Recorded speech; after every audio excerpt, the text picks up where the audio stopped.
L'école du dimanche avec Albert. L'école du dimanche, amical salut à nos auditeurs de Radio Espérance. Nous sommes depuis 19 semaines maintenant en compagnie de Monseigneur Schneider avec son credo, le compendium de la foi catholique. On en est arrivé dans la morale, agir justement avec la vertu. Alors la vertu, au sens le plus complet, c'est l'habitude de la bonté. Elle est une inclination ferme et stable à faire ce qui est juste, nous permettant de choisir le bien avec plus de facilité, d'habilité et de plaisir. On sait ce que c'est que les vertus théologales. Elles sont au nombre de 3. Est-ce que la vertu peut augmenter dans l'âme ? Oui, toutes les vertus, de quelque nature qu'elles soient, peuvent être continuellement augmentées dans l'âme, par répétition fréquente des actes qui les produisent, par exemple, des actes répétés de courage pour grandir dans la vertu de force d'âme, elles peuvent augmenter de cette façon. Comment ces vertus théologales et morales infuses augmentent-elles ? Par augmentation de la grâce divine dans l'âme. Tout ce qui augmente la grâce, par exemple, les sacrements, les prières, les bonnes œuvres, augmente également les vertus infuses. Maintenant, le chapitre 4, c'est la foi. Alors, qu'est-ce que la foi ? La foi, c'est une vertu surnaturelle par laquelle nous croyons fermement à toutes les vérités que Dieu nous a révélées et qu'il enseigne par le magistère immuable et pérenne, c'est-à-dire qui est toujours valable, de son Église, parce qu'il est la vérité même. En quoi la foi est-elle une vertu surnaturelle ? Elle possède les caractéristiques suivantes qui sont au-dessus de la nature, à savoir qu'elle est premièrement infusée dans l'âme par Dieu, c'est un don de Dieu. Deuxièmement, elle a la vérité révélée pour objet. Et troisièmement, elle a notre salut éternel pour fin. Alors qu'est-ce que la foi vivante ? La foi qui s'accompagne de l'observance des commandements, c'est la foi qui agit par la charité surnaturelle. Alors qu'est-ce que la foi morte au contraire ? Une foi sans la charité surnaturelle, c'est-à-dire la foi en une âme ayant au moins un péché mortel non remis par le repentir. Quel est le motif de la foi, la raison pour laquelle nous devons croire ce que Dieu a révélé et la véracité de Dieu lui-même, qui ne peut ni se tromper ni nous tromper ? Est-ce qu'on peut savoir avec certitude ce que Dieu a révélé ? Oui, il nous a donné des signes extérieurs de crédibilité de la révélation qu'il a faite afin de montrer le caractère raisonnable de notre obéissance de foi. Alors quels sont maintenant ces signes extérieurs de crédibilité ? Premièrement, l'accomplissement en notre Seigneur Jésus-Christ des prophéties de l'Ancien Testament. Deuxièmement, sa sainteté, ses miracles, ses prophéties. Troisièmement, l'excellence de sa doctrine. Quatrièmement, les effets merveilleux de sa doctrine dans le monde. Cinquièmement, l'étonnante conversion de tant de nations au christianisme. Sixièmement, le témoignage d'innombrables martyrs, c'est-à-dire de témoins. Septièmement, les vertus héroïques et les miracles de nombreux saints. Huitièmement, l'étonnante préservation de l'Église, malgré les tentatives incessantes de la détruire, tant à l'intérieur qu'à l'extérieur. Comment l'Église propose-t-elle des vérités révélées à la croyance des fidèles ? C'est par deux manières. Premièrement, par la prédication unanime et constante des pasteurs de l'Église à travers le monde et à travers tous les âges, appelé le magistère ordinaire et universel, qui a le charisme de l'infaillibilité. Deuxièmement, par des jugements solennels tels que les déclarations infaillibles des conciles œcuméniques ou les enseignements ex cathedra des souverains pontifes dans certaines circonstances et certaines conditions. Quelqu'un peut-il être un vrai catholique tout en rejetant ne serait-ce qu'une seule vérité révélée ? Non. La foi catholique est d'une nature telle qu'on ne peut rien lui ajouter ni rien lui retrancher, ou on la possède tout entière, ou on ne la possède pas du tout. Telle est la foi catholique et quiconque ne gardera pas cette foi fidèlement et fermement ne pourra être sauvé. C'est ce qu'on appelle le symbole de saint Athanase.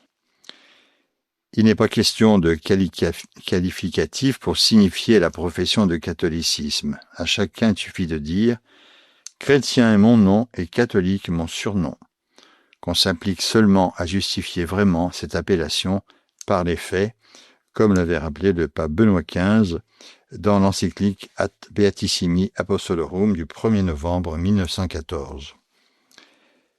Quel qualificatif désigne le mieux le vrai chrétien et le catholique ? Eh bien, c'est le terme traditionnel, parce qu'il ne minimise pas, mais plutôt exprime et défend résolument la gloire de notre nom de chrétien et de notre surnom de catholique. Pourquoi le terme qualificatif traditionnel est-il si essentiel pour les catholiques ? Parce que la loi entière de foi et de prière de tout catholique doit être caractérisée par la fidélité à la sainte tradition. Les saints apôtres ont commandé « Si quelqu'un vous annonce un autre évangile que celui que vous avez reçu, code acceptistis, qu'il soit anathème », c'était le pape Étienne Ier, donc dans une épître à Cyprien. « J'ai transmis ce que j'ai reçu moi-même, tradidi quod accepti, et garder les traditions tenete traditiones que vous avez reçues, et combattre pour la foi qui a été transmise aux saints une fois pour toutes, semel traditei. » L'Église romaine a toujours suivi cette voie comme la plus sûre, que rien de nouveau ne soit introduit, mais seulement ce qui a été transmis, nihil innovetur, nisi quod traditum est. Selon quels critères sûrs pouvons-nous reconnaître la tradition catholique authentique ? Eh bien, les critères formulés par saint Vincent de Lérins, critères qui sont très célèbres, ce qui a été cru partout, toujours et par tous, quod ubique, quod semper, quod ad omnibus creditum est. On trouve ça donc dans le Comminatorium, le chapitre 2 et le paragraphe numéro 5. Comment l'Église catholique suit-elle le principe apostolique de la tradition ? L'Église du Christ, elle, gardienne attentive et prudente des dogmes qui lui ont été donnés en dépôt, n'y change jamais rien, n'ajoute rien, n'enlève rien. Elle ne retranche pas ce qui est nécessaire, ni n'ajoute de superflu. Elle ne laisse pas perdre ce qui est à elle, ni n'usurpe ce qui est à autrui, mais avec tout son savoir-faire, elle s'applique à ce seul point, en traitant avec fidélité et sagesse des doctrines anciennes. Perfectionner et polir ce qui, dès l'Antiquité, a reçu sa première forme et sa première ébauche. Consolider, affermir ce qui a déjà son relief et son évidence, garder ce qui a déjà été confirmé et défini, comme le rappelle donc toujours ce Commonitorium de saint Vincent de Lérins au chapitre 23, le paragraphe numéro 16. Ce principe de fidélité à la sainte tradition est-il essentiel pour une foi droite ? Eh bien oui. Aussi doit-on toujours maintenir le sens des dogmes sacrés que notre Sainte Mère l'Église a déterminés une fois pour toutes et ne jamais s'en écarter sous prétexte et au nom d'une intelligence supérieure à ces dogmes.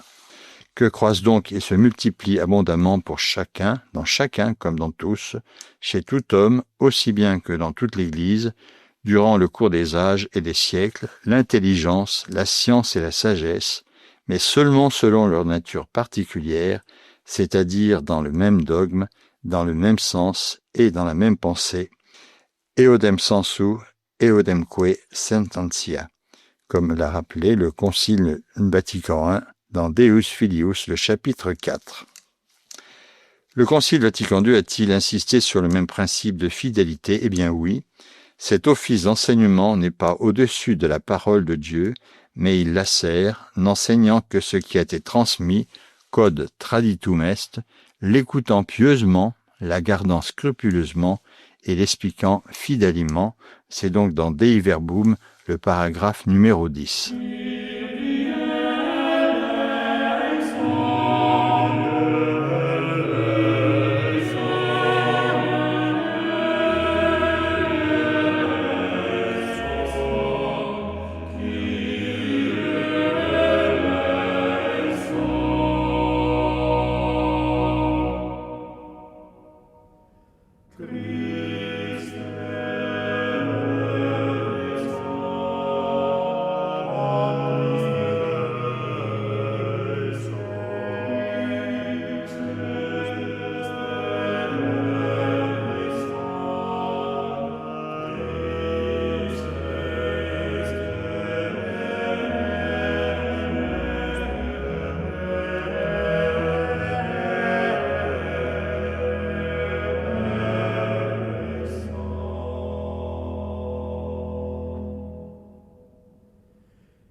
on continue à regarder le catéchisme de Monseigneur Schneider avec le chapitre intitulé « La foi en général ». Et on regarde, après le Concile Vatican II, donc de nos jours, quel est l'ennemi le plus insidieux de la tradition constante de l'Église? Eh bien, c'est le modernisme contre lequel le magistère de l'Église a mis en garde. Les monstrueuses erreurs du modernisme, notre prédécesseur les a proclamées, la synthèse de toutes les hérésies, et les a solennellement condamnées. Cette condamnation vénérable, frères, nous la renouvelons dans toute son étendue, et comme une contagion si délétère n'est pas complètement étouffée, mais se glisse encore çà et là, quoique cachée, que tous se gardent bien soigneusement. Nous les y exhortons d'une peste si dangereuse, et nous ne désirons pas seulement que les catholiques détestent les erreurs des modernistes, mais aussi qu'ils en évitent les tendances et l'esprit. Qui en est infecté repousse avec dégoût ce qui sent l'ancienneté. Il recherche avidement et partout la nouveauté dans la manière de parler des choses divines, dans la célébration du culte sacré, dans les institutions catholiques et jusque dans l'exercice de la piété privée. Nous voulons donc que reste sacrée cette règle de nos pères, qu'il n'y ait pas d'innovation, rien que ce qui a été transmis. Et c'est donc le pape Benoît XV dans un document qui s'intitule Ad Beatissime Apostolorum. Le sensus fidei d'un laïc ne peut-il jamais le conduire à rejeter un enseignement du clergé? Eh bien oui. Alerté par un sensus fidei, le fidèle laïc peut refuser d'acquiescer même aux enseignements des pasteurs légitimes lorsque ceux-ci apparaissent manifestement contraires à la foi droite ou à la morale juste ou portent atteinte à leur intégrité. Saint Paul a même mis en garde contre les évêques qui enseigneraient l'erreur en les qualifiant de loups cruels. Formulant ce principe à la fois pour le clergé et les fidèles laïcs, mais quand nous-mêmes, quand un ange venu du ciel nous annoncerait un autre évangile que celui que nous vous avons annoncé, qu'il soit anathème. Nous l'avons dit précédemment, et je le répète, à cette heure, si quelqu'un vous annonce un autre évangile que celui que vous avez reçu, qu'il soit anathème, anathema sit, c'est dans l'Épître aux Galates, le chapitre 1, les versets 8 à 9. Alors n'est-ce pas une désobéissance pécheresse, une dissidence du magistère et une forme de protestantisme? Eh bien non.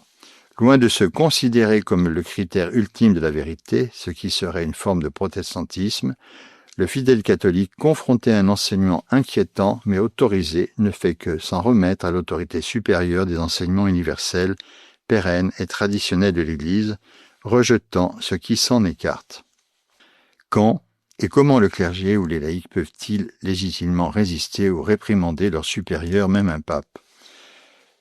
Tout comme il est licite de résister à un pontife qui attaque le corps, il est tout aussi licite de résister au pontife qui attaque les âmes ou détruit l'ordre civil, ou à plus forte raison essaie de détruire l'Église.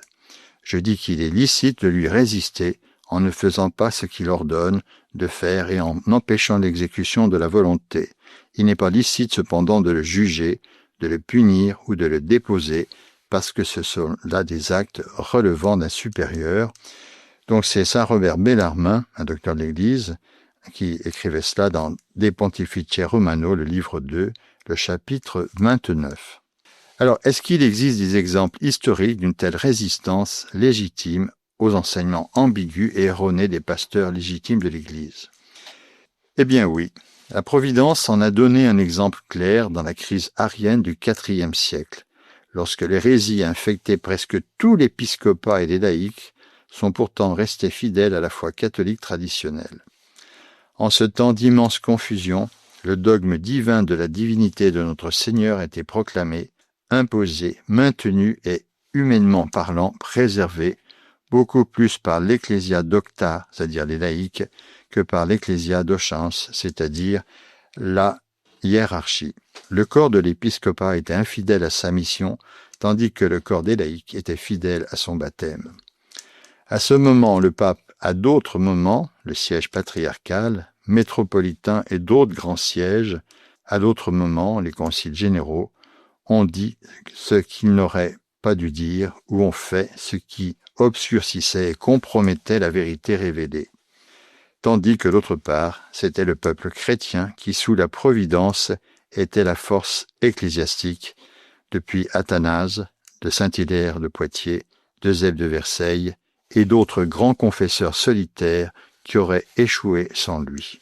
C'est ce qu'écrivait le cardinal Saint John Henry Newman, qui est maintenant docteur de l'Église, les Ariens au IVe siècle, donc dans un ouvrage paru en 1999.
Alors on continue à regarder ces pages très fortes de ce credo de Monseigneur Schneider, avec notamment la nécessité de la foi.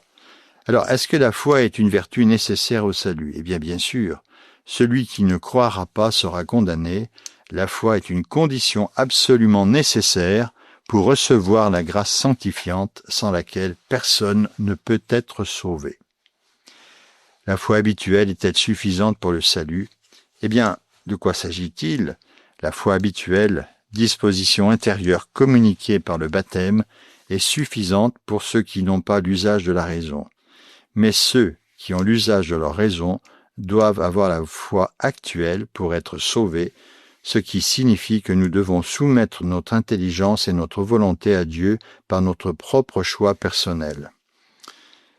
Pour être sauvés, quelle vérité devons-nous croire d'une foi explicite? Nous devons au moins croire et professer, premièrement, l'existence d'un seul Dieu, l'existence de Dieu aussi, qui récompense nos œuvres dans l'éternité. Deuxièmement, le mystère de la Sainte Trinité. Troisièmement, l'incarnation du Fils de Dieu pour notre salut.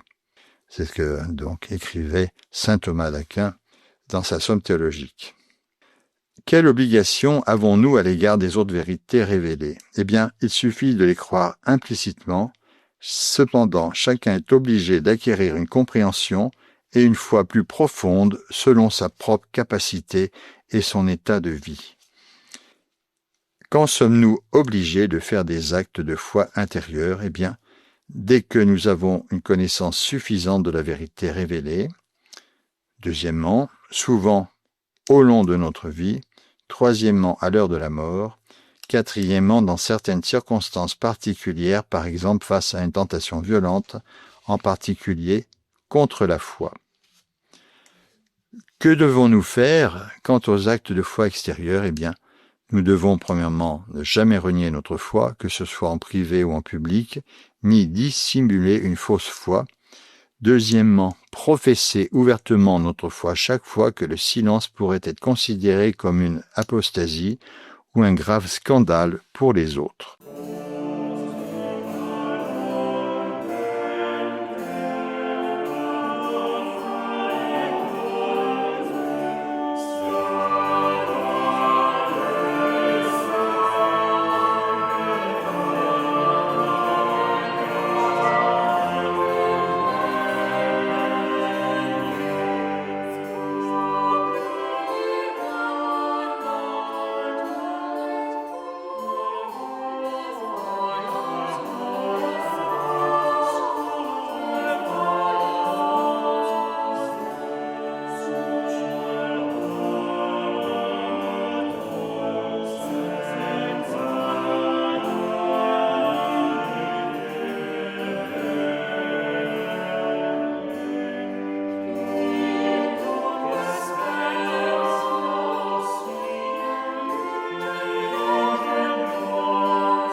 Alors maintenant, quels sont les péchés contre la foi? Ces péchés qui ne sont pas souvent explicités. Eh bien, de combien de façons pouvons-nous pécher contre la foi? Nous pouvons pécher contre la foi de deux façons, par excès ou par défaut. Alors comment on peut le faire par excès? Par une crédulité hâtive, en acceptant comme vérité de foi des choses qui ne le sont pas. Par exemple, certaines révélations privées, et par des formes de superstition où nous croyons surnaturel ce qui est simplement naturel. Les deux erreurs nous font courir le danger de perdre notre foi. Alors, quelles sont ces révélations privées? Eh bien, au fil des siècles, il y a eu des révélations dites privées, dont certaines ont été reconnues par l'autorité de l'Église. Elles n'appartiennent cependant pas au dépôt de la foi.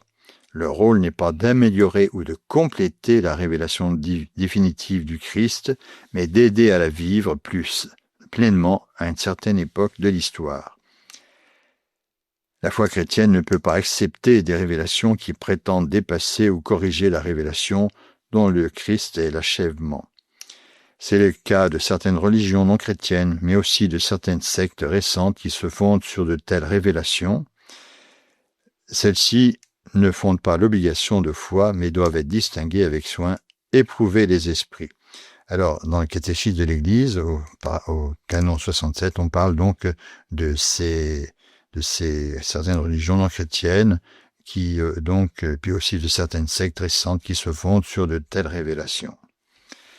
Alors, la crédulité hâtive envers les apparitions ou les révélations présumées peut-elle nuire à la vertu de foi? Eh bien oui. Comme la foi doit être forte et méritoire, même sans preuve visible, ceux qui attendent des apparitions ou des révélations affaiblissent souvent leur foi en souhaitant des preuves de phénomènes extraordinaires. Les phénomènes d'apparition ou de révélation peuvent être mêlés d'autosuggestion ou d'illusions personnelles et parfois être produits par les mauvais esprits pour induire en erreur et tromper en faisant attribuer à une autorité seulement humaine une autorité surnaturelle et divine. Alors quelles choses extraordinaires les démons peuvent-ils causer dans de telles fausses apparitions en révélation? Tout ce que la nature ou la science peut causer, les démons aussi sont capables de le causer selon ce que Dieu peut permettre. Par exemple, les magiciens, les sorciers de Pharaon ont accompli certains des mêmes miracles qu'avaient accompli Moïse et Aaron. Les démons peuvent, premièrement, produire des visions corporelles ou imaginaires. Deuxièmement, falsifier l'extase. Troisièmement, guérir instantanément les maladies causées par leur propre influence. Quatrièmement, produire de faux stigmates. Cinquièmement, stimuler des miracles et des lévitations. Sixièmement, faire se déplacer ou sembler disparaître des personnes ou des objets. Septièmement, faire qu'on entende des sons ou des voix. Huitièmement, faire parler quelqu'un en langue. Neuvièmement, révéler un fait caché ou lointain. Dixièmement, guérir ou calmer temporairement la détresse émotive, les difficultés psychologiques et d'autres maladies surnaturelles. Il y a donc des signes qu'un esprit diabolique agit. D'abord, un esprit de fausseté qui inspire des demi-vérités et des phénomènes pseudo-mystiques. Une curiosité morbide. Troisièmement, une confusion, une anxiété et une dépression profonde. Quatrièmement, l'obstination. Cinquièmement, une indiscrétion constante et un esprit agité. Sixièmement, la négligence de ses devoirs principaux et de son état de vie. Septièmement, l'esprit d'orgueil et de vanité. Huitièmement, la fausse humilité. Neuvièmement, un manque de confiance et un état de découragement. Dixièmement, l'impatience dans la souffrance et un ressentiment obstiné. Onzièmement, des passions incontrôlées et une forte inclination à la sensualité généralement déguisée en union mystique.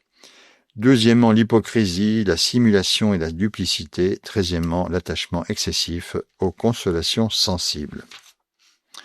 On continuera donc la semaine prochaine à regarder donc ce chapitre sur la foi très, très complet, très explicite, qui vraiment met en garde et très instructif. Bonne semaine à tous, que le nom du Seigneur soit béni, loué soit Jésus-Christ.